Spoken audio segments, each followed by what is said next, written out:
All. हमारी जो previous class हुई थी उस प्रीवियस क्लास में हमने जर्म प्लाज्म का क्रायो प्रिजर्वेशन किस तरीके से किया जाता है उस टॉपिक पर हमने बात की थी। नेक्स्ट हमारा टॉपिक है बायोरिएक्टर्स। जो बायोरिएक्टर्स थे वो आपने हमको असाइनमेंट की फॉर्म में करने के लिए हमने कहा था आपसे, तो आपने वो असाइनमेंट कर लिया है।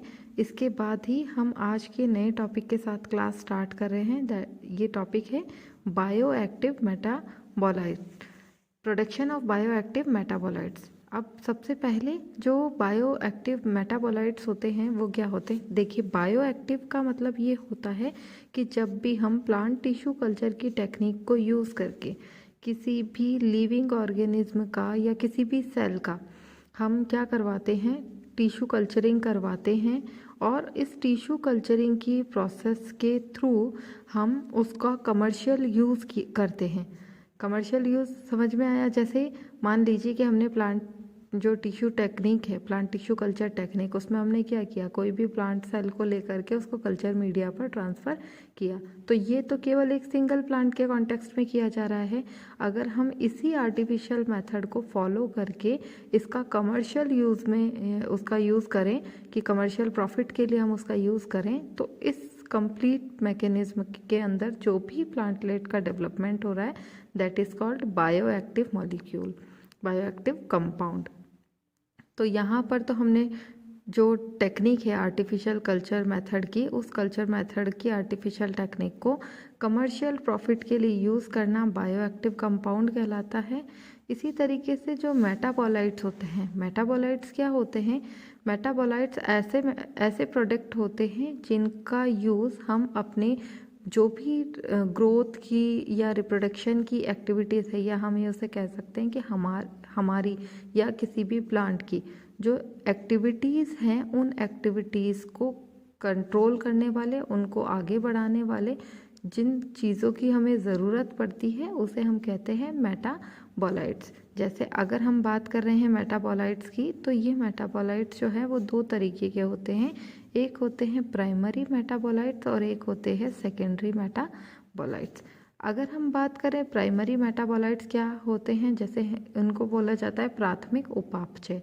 तो हमारी जो भी मेटाबॉलिक एक्टिविटीज़ है, मेटाबॉलिक एक्टिविटीज़ जैसे हमने कोई भी फूड लिया है और उस फूड का पूरी तरीके से डाइजेशन हो जाए, और डाइजेशन होने के बाद में वो सारा डाइजेशन के बाद में जो सारी चीज़ें हैं वो वेस्ट प्रोडक्ट में भी निकल जाए, और वो जो एनर्जी है वो हमें यूज़ भी हो जाए, तो ये कंप्लीट प्रोसेस हमारी मेटाबॉलिक एक्टिविटीज़ है। अगर हम प्लांट के केस में बात कर रहे हैं तो प्लांट की मेटाबॉलिक एक्टिविटीज़ यानी वो फोटोसिंथेटिक एक्टिविटीज़ करें, फूड का फॉर्मेशन करें, और उसके बाद में कुछ रिजर्व फूड मटेरियल को अपने अंदर स्टोर रखें। तो ये सारी हमारी मेटाबॉलिक एक्टिविटीज़ कहलाती हैं। ये जिनके थ्रू होती है उसे हम कहते हैं मेटाबॉलाइट्स। तो यहाँ पर मेटाबॉलाइट्स दो तरीके के हैं, एक है प्राइमरी मेटाबॉलाइट्स और एक सेकेंडरी मेटाबॉलाइट्स। अब इन दोनों में क्या डिफरेंस है, देखिए प्राइमरी मतलब सबसे पहले बनने वाला, तो जो सबसे पहले बनता है वो सबसे पहले बनने वाला प्रोडक्ट ही हमारा क्या कहलाता है, प्राइमरी मेटाबॉलाइट्स। अब प्लांट के केस में अगर बात कर रहे हैं तो उसे हम कहेंगे फाइटोकेमिकल या फाइटोकेमिक। तो ये जो हमारे फाइटोकेमिकल हैं, ये फाइटोकेमिकल जो है वो हमारे प्राइमरी मेटाबोलाइट्स होते हैं। फाइटो मतलब प्लांट और केमिकल मतलब जो प्लांट के अंदर बनता है। तो ऐसे प्रोडक्ट जो सबसे पहले प्लांट में बनते हैं उसे हम कहते हैं प्राइमरी मेटाबोलाइट्स। जैसे हम कह सकते हैं कि कार्बोहाइड्रेट्स जो हैं वो हमारा प्राइमरी मेटाबोलाइट्स है। ये पूरी तरीके से वाइडली डिस्ट्रीब्यूटेड होता है, सभी में इसी तरह जितने प्लांट्स होंगे उन सभी प्लांट्स में कार्बोहाइड्रेट्स, प्रोटीन्स, लिपिड्स, इन सब का फॉर्मेशन होता है और सबसे पहले यही बनते हैं। तो उस तरीके के मेटाबोलाइट्स को हम कहेंगे प्राइमरी मेटाबोलाइट्स। दूसरा है सेकेंडरी मेटाबोलाइट्स। सेकेंडरी मेटाबोलाइट्स वो मेटाबोलाइट्स होते हैं जो प्राइमरी मेटाबोलाइट्स के डेरिवेटिव होते हैं। मतलब पहले बन रहा है प्राइमरी मेटाबोलाइट्स, लेकिन उसके बाद इन्हीं प्राइमरी मेटाबोलाइट्स के डेरिवेटिव्स मिलकर के किसका निर्माण करते हैं, सेकेंडरी मेटाबोलाइट्स का फॉर्मेशन करते हैं। ये वाइडली डिस्ट्रीब्यूटेड नहीं होता, ये कुछ अडेप्टेटिव केस होते हैं, अडेप्टेशन के केस होते हैं, कुछ प्रोटेक्टिव जो हमारी कंडीशंस होती हैं प्रोटेक्शन के लिए, डिफेंस के लिए, तो ये उन केसेस में बनते हैं। जैसे यहाँ पर हम फाइटोकेमिस्ट्री की बात कर रहे हैं, फाइटोन की बात कर रहे हैं, तो फाइटोन हमारे प्लांट्स पार्ट है। तो उन प्लांट के अंदर जो प्राइमरी मेटाबोलाइट्स हैं, उन प्राइमरी मेटाबोलाइट्स के डेरिवेटिव जो सेकेंडरी मेटाबोलाइट्स हैं वो होते हैं। जैसे यहाँ पर हम एक सिंपल सा एग्जांपल ले कैफ़ीन का, तो कैफ़ीन सभी प्लांट्स में नहीं मिलता है, लेकिन कार्बोहाइड्रेट, प्रोटीन, लिपिड सारे प्लांट्स में पाया जाता है। कैफ़ीन आपको किस में मिलेगा? टी लीफ के अंदर मिलेगा, और जो हमारा टी लीफ के अंदर आपको मिल जाएगा, कॉफ़ी बीन्स के अंदर मिल जाएगा। तो ये कैफ़ीन जो है वो कुछ टैक्सोनॉमिक प्लांट होते हैं, जो टैक्सोनॉमी से रिलेटेड जो हमारे प्लांट हैं, टैक्सोनॉमिक प्लांट, जिनमें अडेप्टेशन के लिए ये केमिकल का फॉर्मेशन होना ज़रूरी होता है, या हम ये कह सकते हैं कि उनके प्रोटेक्शन के लिए, उनके डिफेंस के लिए इस तरीके के जो केमिकल है उनका फॉर्मेशन होना ज़रूरी होता है, उनका सिंथेसाइज होना ज़रूरी होता है। तो उसे हम कहेंगे सेकेंडरी मेटाबोलाइट्स। ये टोटली किस पर डिपेंड करते हैं? ये टोटली डिपेंड करते हैं प्राइमरी मेटाबोलाइट्स पर। प्राइमरी मेटाबोलाइट्स की नीड हमें बहुत ज़्यादा होती है, क्योंकि ये नेचुरल प्रोसेस के थ्रू बनते हैं। जो सेकेंडरी मेटाबोलाइट्स हैं वो कई बार नेचुरल प्रोसेस से बन जाता है, और कई बार ये आर्टिफिशियल मेथड से भी बनाया जाता है। लेकिन ये जो है ये पूरी सभी के लिए, वेलफेयर के लिए ये काम में नहीं आते हैं सेकेंडरी मेटाबोलाइट। जो प्राइमरी मेटाबोलाइट्स होते हैं वो सभी के लिए यूज़फुल होते हैं, और सभी की सारी एक्टिविटीज़ को कंट्रोल करने के लिए ये ज़रूरी होते हैं। जो हमारे फाइटोकेमिकल होते हैं ये क्या काम करते हैं? ये सोलर एनर्जी को ट्रांसफ़र कर देते हैं किसमें? केमिकल एनर्जी में। तो ये जो सनलाइट होती है, जो फोटोसिंथेटिक एक्टिविटीज़ होती है, उसमें सोलर एनर्जी जो है वो केमिकल एनर्जी में चेंज हो जाती है। इसी कारण से यहाँ पर जो सोलर एनर्जी फोटोसिंथेटिक एक्टिविटी हो रही है वो केमिकल एनर्जी में चेंज होने के बाद में कार्बोहाइड्रेट का प्रोडक्शन करती है, ग्लूकोज फॉर्म करती है, लिपिड्स का सिंथेसिस करती है, और प्लांट की अदर एक्टिविटीज़ के लिए रिस्पॉन्सिबल होती हैं। तो दैट इज़ कॉल्ड मेटाबोलाइट्स। तो मेटाबोलाइट्स जो प्लांट की ग्रोथ के लिए, उसके रिप्रोडक्शन के लिए ज़रूरी होते हैं, साथ ही मेटाबॉलिक एक्टिविटीज़ को कंट्रोल करते हैं, वो सारे ही हमारे मेटाबोलाइट्स होते हैं। कितने तरीके के होते हैं? 2 तरीके के। एक होता है प्राइमरी मेटाबोलाइट्स और दूसरा होता है सेकेंडरी मेटाबोलाइट्स। जो प्राइमरी मेटाबोलाइट्स होते हैं वो प्लांट में सबसे पहले बनते हैं, और ये उसकी कंप्लीट एक्टिविटी, जो भी उसकी फिनोमिनल एक्टिविटीज़ चल रही हैं, उनके लिए रिस्पॉन्सिबल होते हैं। जो सेकेंडरी मेटाबोलाइट्स होते हैं वो प्राइमरी मेटाबोलाइट्स के डेरिवेटिव्स होते हैं, और ये केवल अडेप्टेशन के लिए, डिफेंस मैकेनिज्म के लिए या प्रोटेक्शन के लिए रिस्पॉन्सिबल होते हैं। बायो एक्टिव का मतलब होते हैं कि जब हम किसी भी टिश्यू कल्चर मेथड को फॉलो करके, उसको फॉलो करते हुए आर्टिफिशियल मेथड्स के थ्रू हम एक कमर्शियल प्रॉफिट के लिए बहुत सारी स्पीशीज़ को बना लें, तो वो हमारा कहलाता है बायो एक्टिव पार्ट। जब हम production of bioactive metabolite topic पर बात कर रहे हैं तो एक टर्म को हमें और ध्यान में रखना है, दैट इज़ कॉल्ड एलिसिटर्स। एलिसिटर्स क्या होते हैं? ऐसे प्रोडक्ट जो कि किसी भी प्लांट की ग्रोथ को बढ़ा देते हैं, उसके मेटाबॉलिक एक्टिविटीज़ को बढ़ाते हुए उसके प्रोडक्शन को बढ़ाने का काम करते हैं। तो कई ऐसी चीज़ें जो स्पेशली सेकेंडरी मेटाबोलाइट्स के कॉन्टेक्स्ट में हम बात कर रहे हैं, कि ऐसी चीज़ें जो कि सेकेंडरी मेटाबोलाइट्स का प्रोडक्शन बढ़ा दे, तो उसे हम क्या कहेंगे? एलिसिटर्स कहते हैं। अब ये एलिसिटर्स जो हैं वो 2 टाइप के होते हैं, 2 टाइप में हम इसको डिवाइड करते हैं 2 कैटेगरीज में। एक होता है बायोटिक एलिसिटर्स और दूसरा होता है अबायोटिक एलिसिटर्स। बायोटिक नाम से ही पता चल रहा है कि ये किसी भी लिविंग ऑर्गेनिज्म की या उसकी सेल से डिराइव्ड होते हैं सेकेंडरी मेटाबोलाइट्स, उन्हें हम क्या कहेंगे? बायोटिक एलिसिटर। मतलब किसी भी लिविंग या उसकी लिविंग की सेल्स जो होती हैं उससे हम डिराइव्ड करते हैं, उससे हम उसको बनाते हैं। अबायोटिक में हम कोई भी एनिमल या लिविंग नहीं लेंगे, कोई भी मेटलिक पार्ट जो होता है उसके थ्रू जब हम इनका फॉर्मेशन करते हैं तो उसे कहते हैं एबायोटिक एलिसिटर्स। यानी जैसे अगर हम ये कहें कि हैवी मेटल्स हैं, कुछ सॉल्ट हैं, तो उनके अंदर हम कुछ ऐसे सॉल्यूशन कुछ ऐसे केमिकल को इंक्लूड करते जिससे सेकेंडरी मेटाबोलाइट्स का प्रोडक्शन बढ़ जाए, तो उसे हम क्या कहेंगे, एबायोटिक एलिसिटर्स। एलिसिटर्स मतलब जो सेकेंडरी मेटाबोलाइट्स के प्रोडक्शन को बढ़ा दे। अगर लिविंग टिश्यूज़ और लिविंग सेल्स बढ़ाते हैं तो बायोटिक एलिसिटर्स, और अगर मेटल्स हैं या कोई और केमिकल है या कुछ सॉल्ट हैं तो उसके थ्रू अगर प्रोडक्शन बढ़ रहा है सेकेंडरी मेटाबोलाइट्स का तो उसे कहेंगे एबायोटिक एलिसिटर्स। अब बायोटिक एलिसिटर्स को अगेन दो कैटेगरी में कैटेगराइज किया गया है। एक होती है एंडोजीनस एलिसिटर्स और एक होती है एक्सोजीनस एलिसिटर्स। एंडो और एक्सो, एंडो मतलब किसी भी सेल के अंदर की तरफ, तो हम ये बोल सकते हैं कि जो बायोटिक है उसमें लिविंग प्लांट या लिविंग सेल ली जाती है। और अगर प्लांट सेल, जैसे मान लीजिए कि हम सेल वॉल की बात करें तो प्लांट के अंदर जो सेल वॉल होती है वो पॉलीसैकेराइड्स की बनी हुई होती है, जिसमें हमने बोला कि ये पैक्टीन की बनी हुई होती है या उसके अंदर सेलुलोज प्रेजेंट होता है। तो इस तरीके के जो प्रोडक्शन होता है सेकेंडरी मेटाबोलाइट्स का तो उसे हम कहेंगे एंडोजीनस एलिसिटर्स। तो ये प्लांट सेल से प्रोडक्ट होती हैं, उनके थ्रू इसका प्रोडक्शन होता है। और मान सकते हैं कि जैसे सेल वॉल है, सेल वॉल के फॉर्मेशन के लिए जो पॉलीसैकेराइड्स चाहिए, पैक्टीन है, ग्लूकोज है, सेलुलोज है, ये सारे जो हैं इनका प्रोडक्शन ये करते हैं, तो उसे हम कहेंगे एंडोजीनस एलिसिटर्स। उसी तरीके से एक्सोजीनस, एक्सो मतलब बाहर की तरफ। अगर बाहर की तरफ बात कर रहे हैं तो बाहर की तरफ हो सकता है कि जैसे फंजाई के केस में अगर हम बात करें तो फंजाई के केस में जो सेल वॉल बनी होती है वो किसकी बनी हुई होती है, वो काइटिन की बनी होती है, पेप्टिडोग्लूकोन की बनी हुई होती है।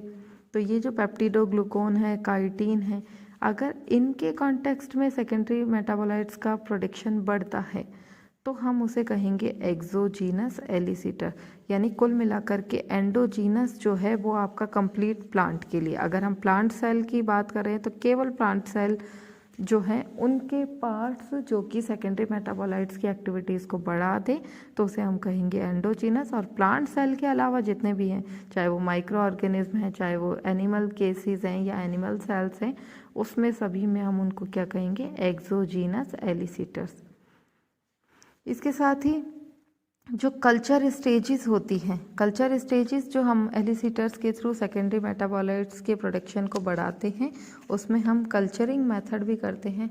और उसके साथ ये जो कल्चरिंग मेथड किया जा रहा है ये किस कॉन्टेक्स्ट में बात कर रहे हैं, हम बायोटिक जो मॉलिक्यूल का फॉर्मेशन हो रहा है, बायोटिक कंपाउंड्स बन रहे हैं उनका हम कल्चरिंग करते हैं। कल्चरिंग करके हम उनका कमर्शियल प्रॉफिट के लिए प्रोडक्शन करते हैं।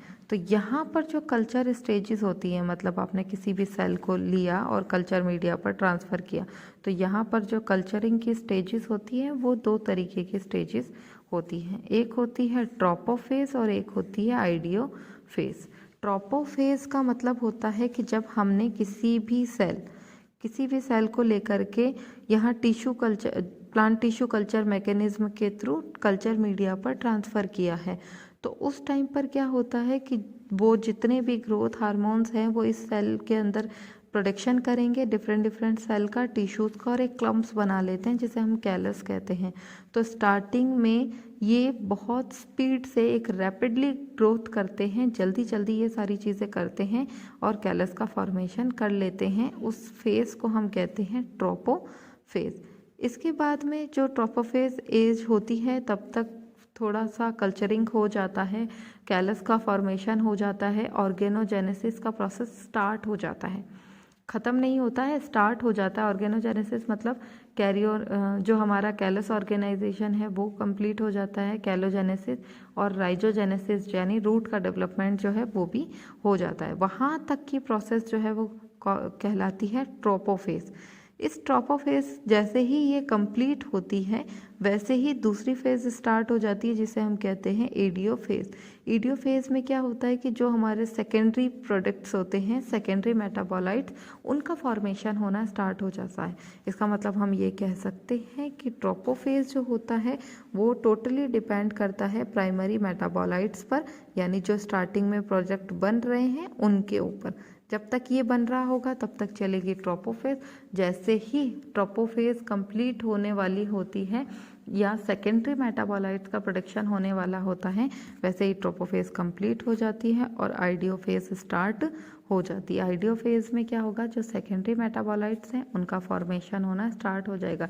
जैसे ये अभी हमने आपको एग्जांपल बताया कैफ़ीन का, तो कैफ़ीन का प्रोडक्शन होने से पहले जो कार्बोहाइड्रेट्स, प्रोटीन, लिपिड्स इनका फॉर्मेशन हो रहा था वो हमारा ट्रोपोफेज था। जैसे ही कैफ़ीन बनने वाला हुआ तो वैसे ही वो पार्ट हमारा सेकेंडरी मेटाबोलाइट्स में के प्रोडक्शन में यूज़ आने लग गया।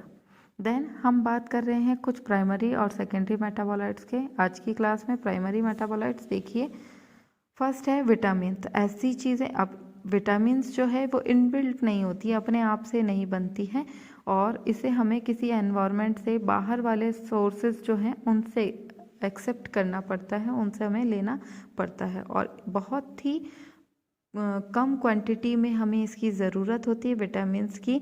और कई बार क्या होता है कि जितने भी लिविंग ऑर्गेनिज्म है वो अपने आप ही वो सेल्फ विटामिन का सिंथेसिस नहीं कर पाते, तो उसके लिए हमें बाहर से, बाह्य एनवायरनमेंट से उसे लेना पड़ता है।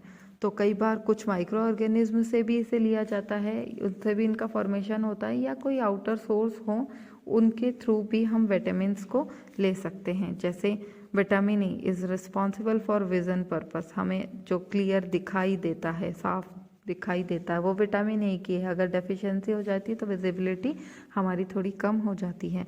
तो विटामिन ए जो है, जो कैरोटीन हमारा है उसका मेन सोर्स है, विटामिन ए जो है वो कैरोटीन से। और इसके साथ इसे जिस माइक्रो ऑर्गेनिज्म से लिया गया है वो है ब्लैकेस्लिया ट्राइस्पोरा, इसको इससे लिया जाता है प्राइमरी मेटाबोलाइट्स की फॉर्म में ही। Then vitamin B2, vitamin B2 जो है उसको हम कहते हैं राइबोफ्लेविन, सोर्स है इसका राइबोफ्लेविन, और ये जिस माइक्रो ऑर्गेनिज्म से लिया गया है वो है एस्बिया गॉसिपिया। इसके साथ ही विटामिन B12, विटामिन B12 को वाटर सॉल्युबल विटामिन है, ये वाटर सॉल्युबल विटामिन को निकोटिनिक एसिड से जो है मेन सोर्स है निकोटिनिक एसिड, और इसको 2 माइक्रो ऑर्गेनिज्म से हम ले सकते हैं प्राइमरी मेटाबोलाइट्स की फॉर्म में, बाहर से लिया जा सकता है। एक है स्यूडोमोनास डाइनिट्रिफिकेशन जो कि नाइट्रोजन फिक्सेशन के प्रोसेस में आपने ये सुना हुआ है, और एक है बैसिलस कैनुलस। तो ये जो बैसिलस कैनुलस है ये हमारा विटामिन B12 का सोर्स है। इसके साथ ही विटामिन सी वो जो है वो थेरेपी के फॉर्म में काम में लिया जाता है कि जो हमारे सेलुलर कॉन्ट्रैक्शन होता है उसमें जो भी टिश्यू डैमेज होते हैं उन डैमेज टिश्यू को ये रिपेयर करने के काम में आता है विटामिन सी। एल सार्बोस इसका सोर्स है, और जो माइक्रो ऑर्गेनिज्म इसमें काम में आता है वो है ग्लूकोनोबैक्टर ऑक्सीडेंस। अभी कोरोना काल में आपको विटामिन सी जो है वो सबसे इम्पॉर्टेंट है, क्योंकि उसके कारण किसी को भी कोविड इन्फेक्शन हुआ है तो उसमें जो टिश्यूज़ डैमेज हुए, चाहे वो थ्रॉट के हो चाहे वो लंग्स के, वो टिश्यूज़ के डैमेज को रिपेयर करने का काम विटामिन सी और जिंक करता है। इसलिए आप लोग भी इन सारी चीज़ों का ध्यान रखें। देन ऑर्गेनिक एसिड्स जो हमारा प्राइमरी मेटाबोलाइट्स में सेकंड है, जिनकी हमें मिनिमम क्वांटिटी चाहिए होती है ग्रोथ के लिए। ऑर्गेनिक एसिड्स में एक तो है कार्बोक्सिल ग्रुप, तो जो हमारा कार्बोनिक कंपाउंड्स होते हैं, कार्बोक्सिल ग्रुप जिसमें प्रेजेंट है, जैसे मैलिक एसिड है, सिट्रिक एसिड है, ये सारे हमारे ग्रोथ के लिए और हमारी लाइफ साइकिल जो है उसके लिए, हमारी मेटाबॉलिक एक्टिविटीज़ के लिए इम्पॉर्टेंट है, और ये प्राइमरी मेटाबोलाइट्स कहलाते हैं। इसी के साथ हाइड्रोक्सिल ग्रुप के अंदर जो भी हमारे जितने भी अल्कोहल हैं, अल्कोहल जो कि फर्मेंटेशन की प्रोसेस के थ्रू निकल करके आते हैं, बनते हैं माइक्रो ऑर्गेनिज्म जो फर्मेंटेशन हो रहा है उनके थ्रू, तो वो जो अल्कोहल है वो अल्कोहल भी हमारा प्राइमरी मेटाबोलाइट्स की कैटेगरी में ही आता है। तो ये थे हमारे प्राइमरी मेटाबोलाइट्स और एलिसिटर्स, और इसके साथ ही प्रोडक्शन ऑफ बायोएक्टिव मेटाबोलाइट्स जो है वो यहाँ पर ख़त्म होता है। नेक्स्ट सेकेंडरी मेटाबोलाइट्स हम कल की क्लास में डिस्कस करेंगे। Thank you.